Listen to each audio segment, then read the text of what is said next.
Now, the card on the bottom of the deck, we see the Six of Stones, which is exploitation. You'll see the bee image on here. So you may be feeling that you're taken advantage of in some way by someone. So we'll see kind of how that plays out here. Stones is the sign of earth. These are honeybees in here. But it's that idea of work, work, work, and someone taking advantage of you in that. Okay. We see here first card, the Queen of Arrows. Arrows is the suit of air. So this is possibly for you going to tie into Gemini, Libra, and Aquarius. I do want to remind people this is a general reading, so please take it as it applies. Typically, deer is very loving, gentle, kind energy.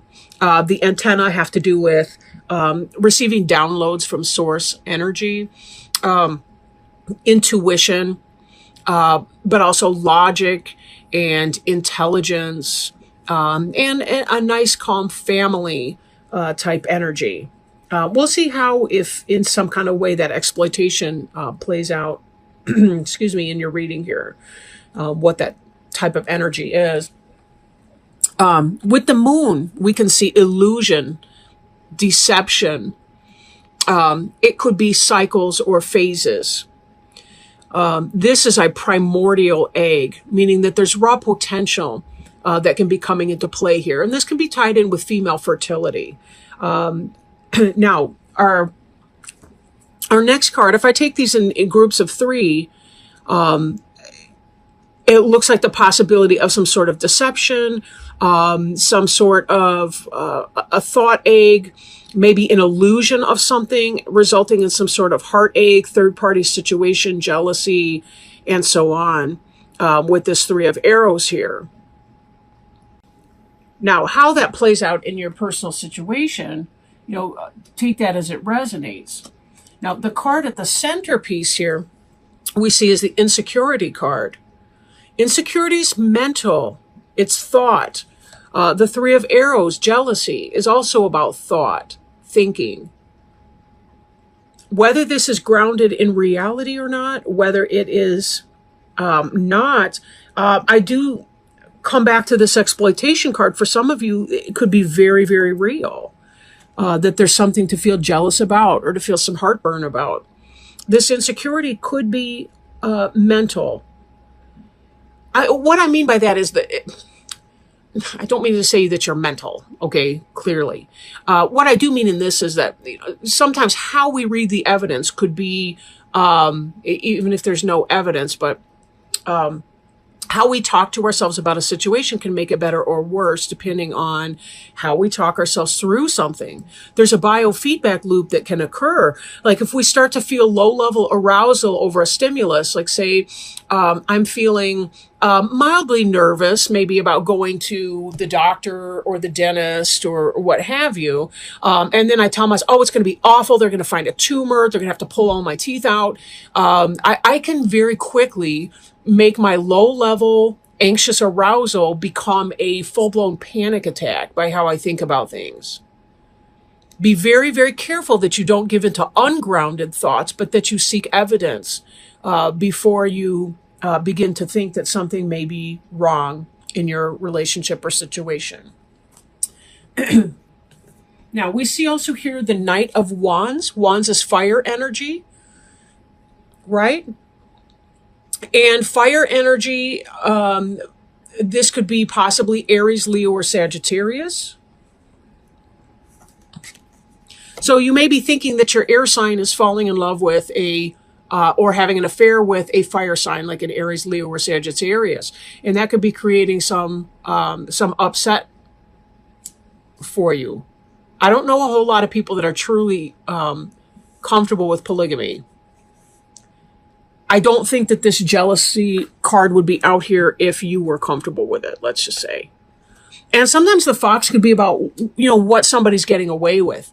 If this is not a romantic situation for you, and it's possible that it's not, because arrows being air, that's intellect, wands being passion, but that can also be the workplace and how we manifest our passions in the workplace.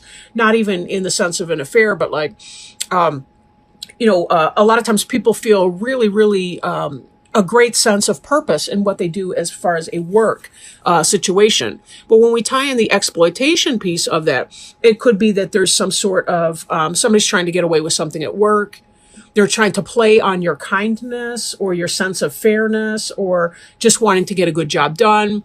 Kind of like, anytime they tie us up into groups at work, work teams and so on, there's usually somebody that does, 90% of the work. Other people, it's usually the control freak does most of it. And other people are ideas people and they get frustrated. And so they just stop working. And then, of course, there's usually a lazy person on the team who couldn't care less and they just want to take a smoke or a coffee break. It's just kind of group dynamics 101. I mean, that kind of stuff happens at work. But with this, it could be the case. Now, what I am seeing down here, too, for some of you, again, not for all, please don't do anything based on a general reading like this when I haven't even talked to you one-to-one about it. This tells me that for some of you, your intuition's right. You're being exploited. You're being taken advantage of. Your Queen of Arrows and your Knight of Wands are hooking up. Or someone's stealing the eggs from the hen house, whatever it is, behind the scenes. Someone's being all cutesy pie.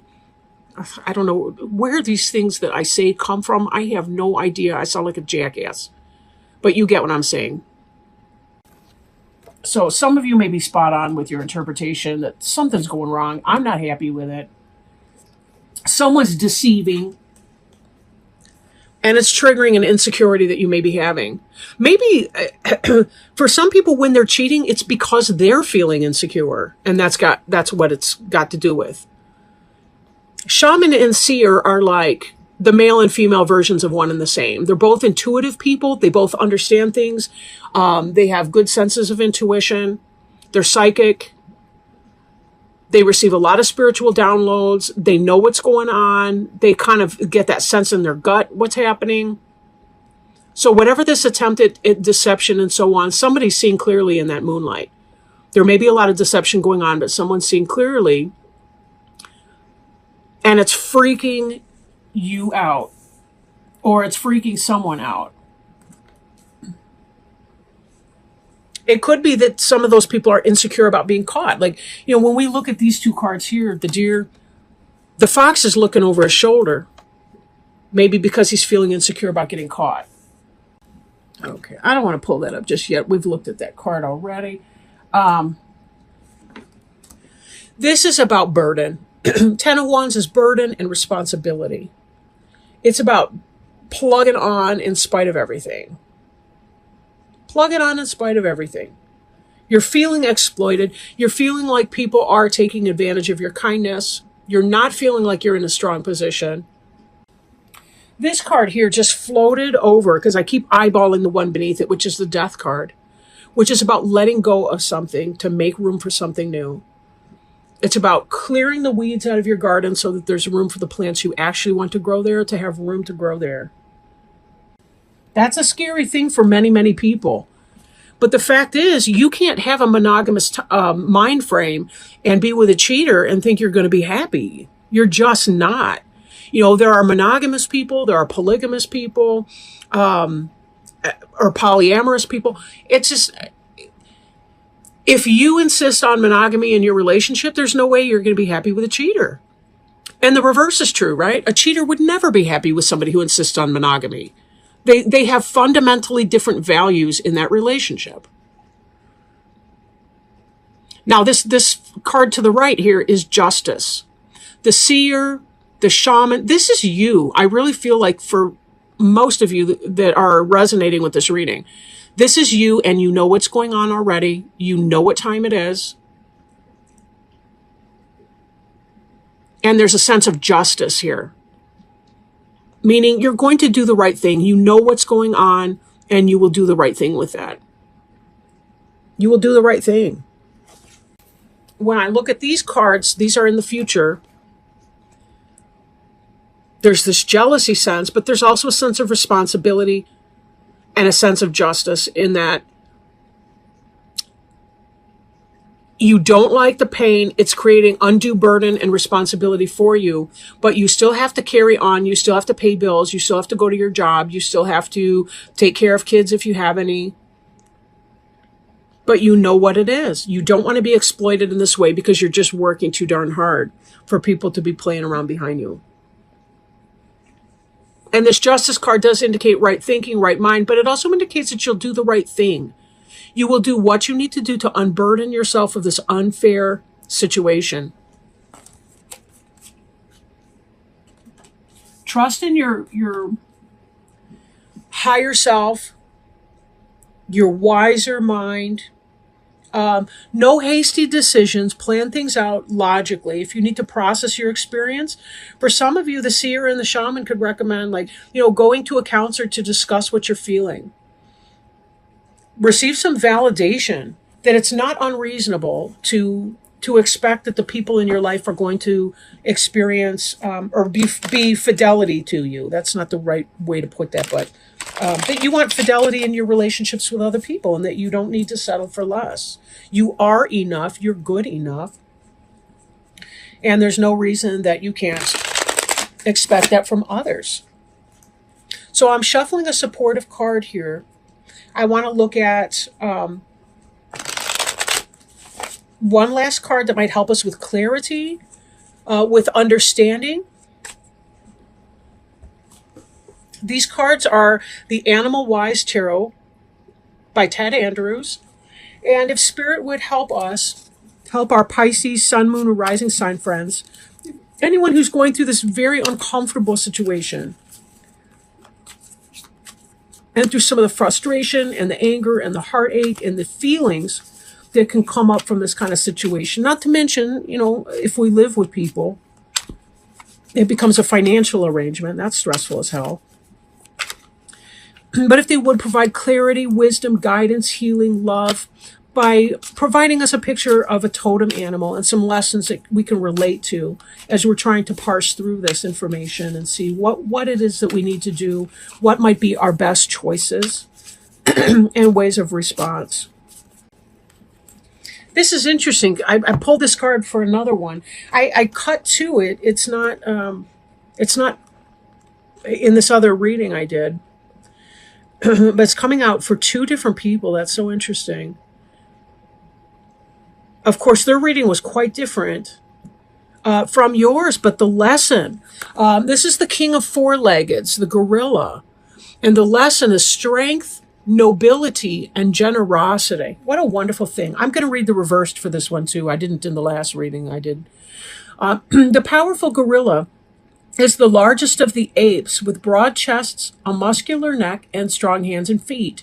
Though often described as savage beasts, gorillas are very peaceful and gentle creatures of great nobility, frequently demonstrated by their behaviors towards each other within their community. Although chimpanzees are often recognized as the most intelligent members of the ape family, gorillas are at least as intelligent. When gorilla appears, it heralds the awakening of a more primal strength and recognition of our innate nobility. Gorillas are reminders of the nobility of living a life true to our highest capabilities. They live in groups called troops and they care for each other, demonstrating almost as wide a range of demonstrating almost as wide a range of emotions as humans do. They demonstrate affection, mourn, protect, and care for each other. All noble qualities humans do not always express as well. When gorilla appears, it is confirmation that our industry, our endeavors, is solid and steady. They walk upon all fours, and adults seldom climb trees, suggesting the most spiritual act is staying grounded and handling our responsibilities. Gorilla can also indicate the appearance of someone, usually a man, who, not always though, who is humble but gifted and who will help us in our own endeavors. This individual is usually someone who has achieved a certain status and position, but is not overcome by his position in life. When gorilla appears, it is a reminder that our own strengths, our inner strength and nobility, are about to be recognized. The idea of nice guys finish last does not hold true here. Gorilla reminds us of the nobility of proper living for one's family and community, and indicates we are about to be recognized and honored for it. I was thinking too here of the 10 of Wands and the responsibility. And there was this kind of sense that in spite of what's going on, you still intend to take care of your business and do what you need to do in a way that is fair for not getting other people caught up in the drama of it all, but doing what you need to do to take care of your business in a way that is fair and the most quick, positive result for everyone involved. In the reversed, this card can indicate the following. The gorilla has no natural enemy in the wild. Leopards may take young gorillas if they can, but gorillas watch over each other's young. If gorilla is reversed, it can be a sign that we are being careless and not watching over our activities as carefully as we should be. Gorilla territories often overlap, but when troops meet, rarely is any aggression shown. If gorilla's reverse, though, we or someone around us may be too materialistic and too territorial. A threat is being perceived where there is none.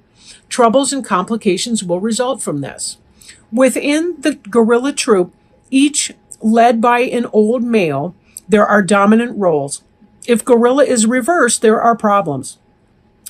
If gorilla is reversed, there are problems in leadership around us. It may have to do with our own leadership or the leadership of someone else in some area of our life. Perhaps someone who is trying to take charge who is unqualified or who is abusing the position of authority. Questions to ask. Are we being overly aggressive? Are we trying to assert an authority we do not have? Is someone else? Are we fulfilling our responsibility to the family or community? Are we looking out only for our own needs? Are we being selfish and bullying? Interesting reading. And again, it speaks to the fact that some people may be experiencing insecurity based on their own personal past or some other types of issues. It may not be that someone's in fact stepping out. For others of you, it could be that they are, but looking more deeply into your situation, finding more information out for yourself before making any action could be the wisest thing on that. I mean, for the most part,